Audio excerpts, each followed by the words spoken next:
Halo, balik lagi dengan gue di Tegar Irsyad. Kali ini gue mau bahas film lagi. Film yang sebenarnya udah tayang lama ya, dari tahun 2020. Tapi gue baru berkesempatan untuk bisa nonton film ini. Film yang baru aja tayang di Netflix kurang lebih seminggu terakhir ini. Dan film yang akan kita bahas kali ini berjudul The Hun.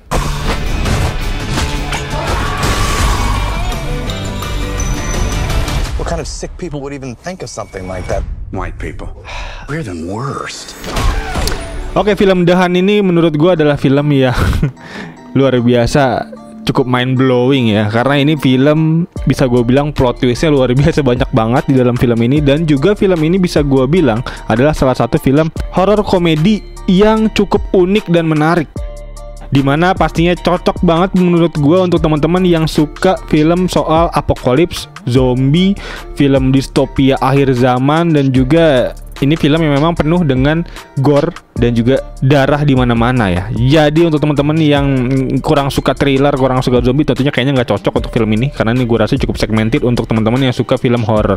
Dan menariknya komedinya juga disampaikan dengan komedi yang cukup unik. Kita bisa ingat ya, untuk film komedi mungkin ini lebih mirip kayak film Dictator.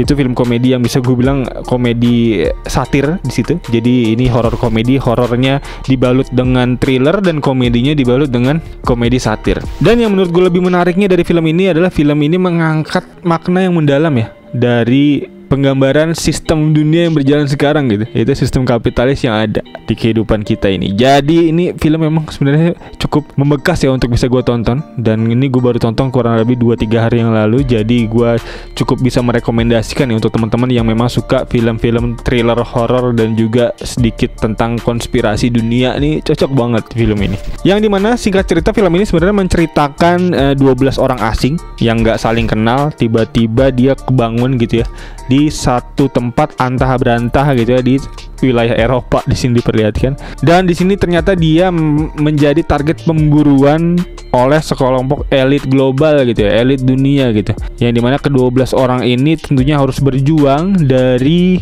serangan buruan para elit ini, sambil berusaha tentunya untuk bisa melawan balik. Jadi singkat cerita ini sebenarnya menceritakan ada sekelompok elit di sini yang dimana tentunya kita nggak bisa relate ya dengan jalan pikir dia, dimana dia ini memang para elit kita tahu suka berburu di hutan, berburu rusa, berburu babi, berburu binatang. Tapi di sini posisinya dia meningkatkan pengalaman perburuan dia, yaitu dengan mengganti hewan, yaitu dengan manusia gitu. Jadi penuh dengan pesan metafor ya dengan peradaban kita hari ini, yaitu tentang kapitalisme. Jadi ya ini memang film cukup mendalam ya untuk bisa kita tarik gitu makna yang ada dari plot cerita di film ini. Dan selanjutnya film ini dibintangi oleh nama-nama yang memang gue cukup tahu juga. Di sini ada Emma Roberts, yang dimana lucunya lagi Emma Roberts cuma sebentar doang ya di awal film.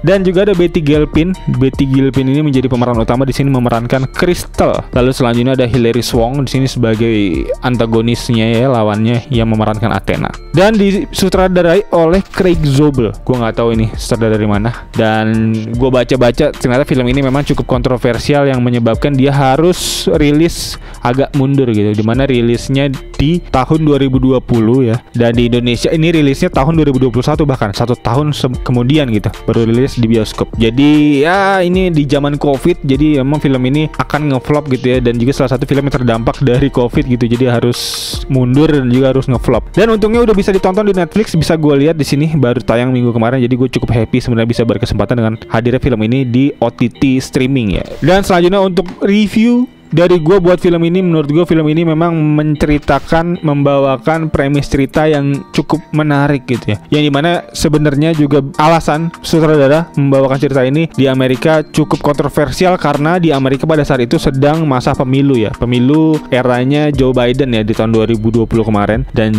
ini sebenarnya mengangkat pesan bahwa kita tidak boleh serta-merta menerima pesan hoax gitu di internet yang beredar di masyarakat. Jadi di film ini menceritakan Manorgate ini tercipta karena memang berawal dari konspirasi yang dibentuk sendiri oleh para orang di internet gitu, netizen di internet yang sering membahas tentang konspirasi. Dan dampak dari konspirasi yang dibentuk oleh para netizen ini tentunya berakibat fatal untuk banyak para elit yang sebenarnya tidak melakukan hal tersebut gitu. Yang pada akhirnya singkat cerita si para elit ini akhirnya karena terlanjur kesal itu dengan konspirasi yang beredar dan menyudutkan dia akhirnya justru malah membuat itu terjadi gitu ya.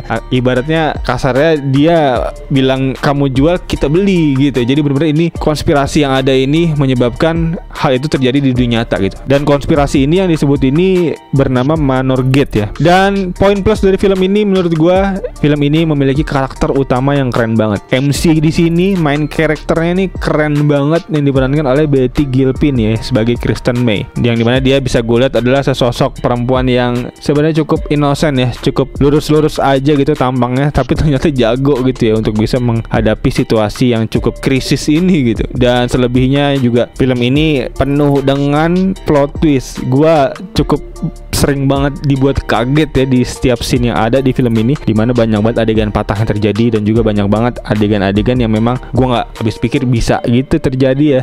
Dan juga tentunya makna yang cukup dalam dari film ini tentunya membuat gue bisa nonton film ini sampai habis dan juga cukup membekas ya di pikiran gue ya sampai 3 hari ke belakang ini. Dan juga ini memiliki premis cerita yang sebenarnya nggak baru ya, nggak fresh, tapi gue bisa bilang cukup unik gitu ya, apalagi dibalut dengan horror komedi. Jadi ya ini film unik banget. Dan terlepas dari plus yang ada, gue harus menyampaikan juga untuk minus dari film ini. Gue ngerasa film ini memang secara budget nggak se-oke itu. Jadi ada di beberapa tempat plot scene yang ada juga ya cukup B aja ya, karena bisa gue lihat budgetnya nggak mewah. Dan juga di film ini bisa gue lihat kualitas sinematografinya juga bukan yang kelas A, jadi B aja. Mungkin bisa kita sandingin dengan film-film Netflix ya, bukan film-film box office kayak Interstellar, nggak bisa tentunya. Dan film ini juga sayangnya masih punya minus di soal pendalaman karakter yang ada di setiap karakternya, karena di beberapa tempat gue masih belum tahu nih main karakter kita akhirnya itu siapa gitu ya, backgroundnya, karena kita dibuat agak bingung nanti di ending untuk soal penjelasan si karakter Crystal ini sebenarnya siapa dan apa latar belakang dia. Karena di tengah film kita sempat dibawa bahwa percaya si Crystal Mel ini adalah militer yang tentunya pastinya relate banget ya dengan kemampuan dia. Tapi di satu sisi kita bisa lihat juga dari apa yang diucapkan oleh sang antagonis di situ, si Athena menyebutkan bahwa Crystal Mel ini adalah pegawai IKEA ya situ ya.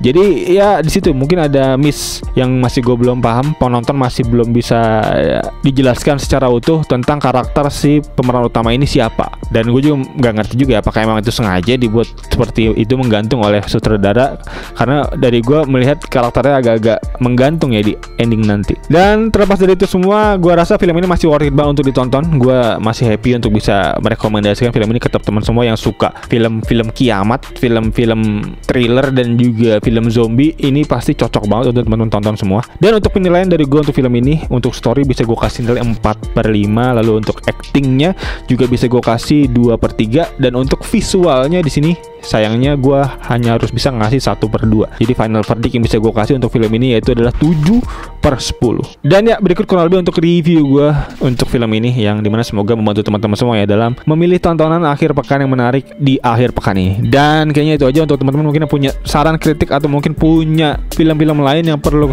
kita review, bisa feel free langsung aja tulis di kolom komentar di bawah. Dan ya kayaknya itu aja. Sekali lagi thank you buat yang nonton. As always seperti biasa gue Tegar Irsyad. Peace out.